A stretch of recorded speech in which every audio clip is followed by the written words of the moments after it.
You will react, therefore, to all the information that you receive according to your conscious beliefs concerning the nature of reality.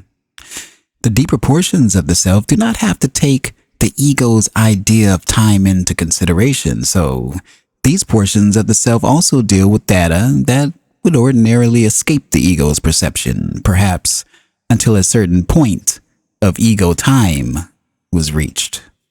The ego, which must manipulate most directly with the everyday world, takes time, clock time, quite seriously. Even the ego, however, realizes to some extent that clock time is a convention, but it does not like such conventions broken. It will often neglect any clairvoyant or precognitive material that comes into the conscious mind from the deeper portions of the self.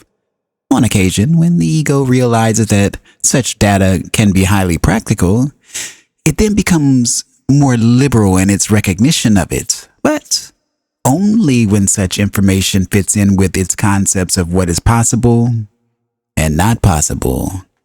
Now, the ego's concepts are your concepts, since it is a part of you. If you dwell on ideas of danger or potential disaster, if you think of the world mainly in terms of your physical survival and consider all those circumstances that may work against it, then you may find yourself suddenly aware of precognitive dreams that foretell incidents of accidents, earthquakes, robberies, or murders.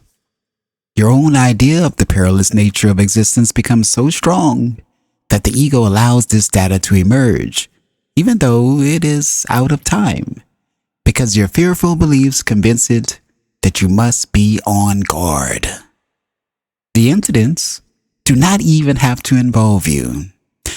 From all the unconscious, telepathic, and clairvoyant data available, however, you will be aware of this particular grouping, and it will only serve to reinforce the idea that your existence is above all perilous. If this information becomes available in the dream state, you may then say, I am frightened of my dreams. My bad dreams so often come true. So, you try to inhibit memory of your dreams. Instead, you should examine your conscious beliefs, for they are so strong that they are causing you not only to focus upon calamity in the physical world, but to use your inner abilities to the same end. Telepathic communication is constant. This is usually at an unconscious level merely because your conscious mind is in a state of becoming. It cannot hold all of the information you possess. As an example, if your conscious ideas are relatively positive, you will react to telepathically received information of a similar nature, even if you do so on an unconscious level. As I mentioned earlier in the 616th session, you are also sending your own telepathic thoughts outward. Others will react to those according to their own ideas of reality. A family can constantly reinforce its joy, gaiety, and spontaneity by concentrating on ideas of vitality, strength, and creativity, or it can let half of its energy slip away by reinforcing resentments, angers, and thoughts of doubt and failure. Either way, the ideas of reality are reinforced both consciously and unconsciously, not only within the family, but among all those with whom the family comes in contact. You get what you concentrate upon. There is no other main rule. It may be easy for you to see beliefs that are invisible to others in themselves. Reading this book, you may be able to point at friends or acquaintances and see clearly that their ideas are invisible beliefs which limit their experience, and yet be blind to your own invisible beliefs, which you take so readily as truth or characteristics of reality. Your sense data, again, will most definitely reinforce your ideas. You will also react clairvoyantly and telepathically to inner information at an unconscious level that is, once more, collected under the organization of your quite conscious concepts concerning existence in general and your own in particular. So, you were locked into physical situations that are corroborated by the great evidence of sense data. And, of course, it is convincing because it reflects so beautifully, so creatively, and so actively your own ideas and beliefs, whether they are positive or negative.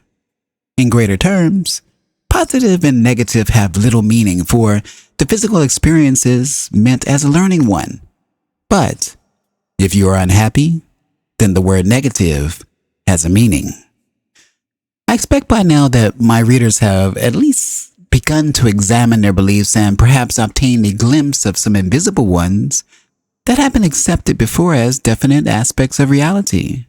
Now, if you are honest with your list, you will finally come to what I call core beliefs, strong ideas about your own existence.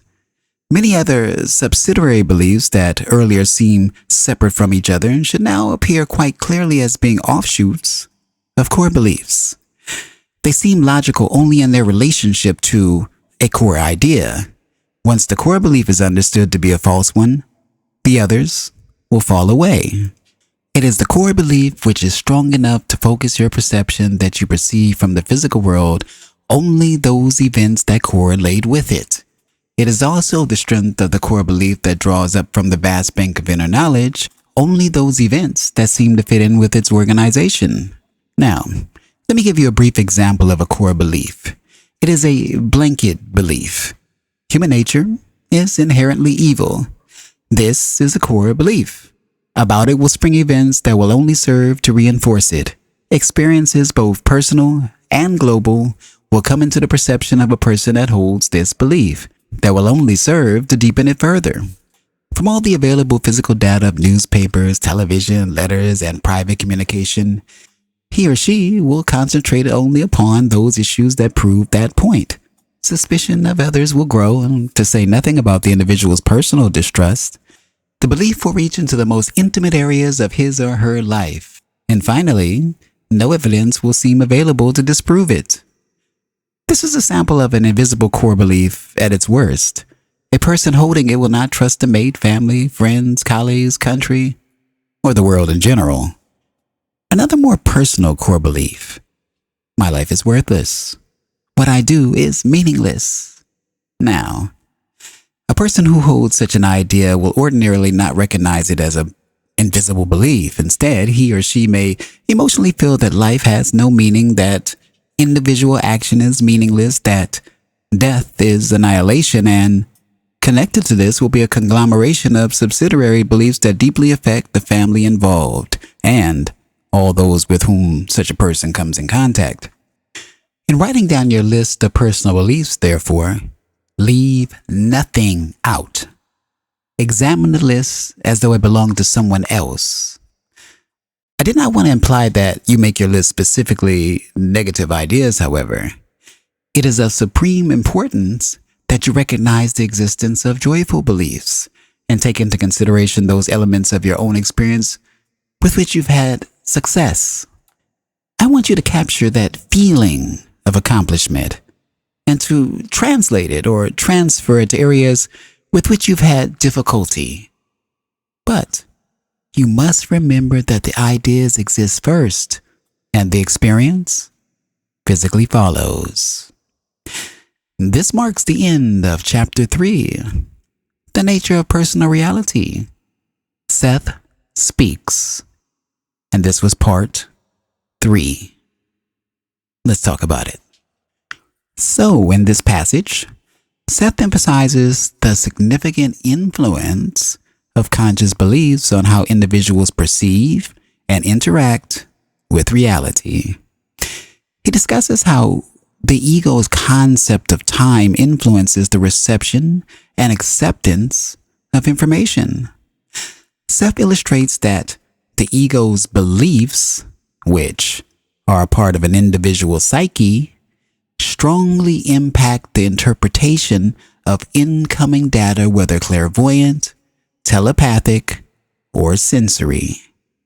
He highlights how focusing on negative or fearful beliefs can attract and reinforce corresponding experiences, shaping one's reality. Seth urges readers to examine their beliefs, particularly core beliefs, which deeply influence perceptions and can manifest as self-fulfilling prophecies. He emphasizes the importance of recognizing both negative and joyful beliefs and how altering beliefs can transform experiences. Ultimately, Seth stresses that beliefs precede experiences and suggests transferring the positive feeling of accomplishment to areas of difficulty based on altering beliefs. If you've enjoyed this passage, please consider giving it a like, sharing with a friend, and of course, subscribing for more. And don't forget to hit the notification bell so you'll never miss a video. What did you think about this passage? Please leave it in the comments below. And until the next time, I am Tony Victory, a wolf uncaged. Thank you for watching. Thank you for listening. Thank you.